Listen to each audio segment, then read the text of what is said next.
Welcome to Expedition 57 on board the International Space Station.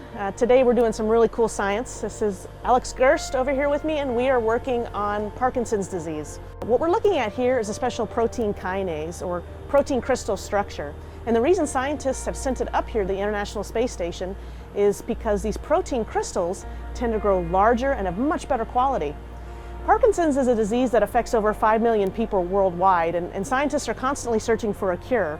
And what we discovered was that here in the microgravity environment, these crystals really like to grow. So if scientists can better elucidate or clarify the structure, then they're better able to develop an inhibitor drug for Parkinson's. And not only an inhibitor drug, but an inhibitor drug with very few side effects. So what Alex is doing here today is he's obviously working on the wall, is what it seems like here in microgravity, and he is. He's got a microscope above him, and he's got a plate that he filled with this special protein crystal structure just a few days ago.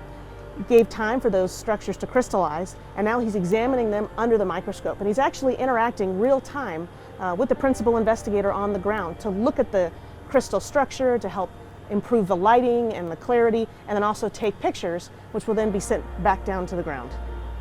So here on board Expedition 57, we're very proud to be taking part in this experiment. I think in the past few years, scientists have realized that the microgravity environment is such a unique environment to grow things like cells or protein crystals. And it provides a new way to help us look at diseases in a better way, to help us develop new medications for these diseases. And so we're happy to be taking part in this science up here.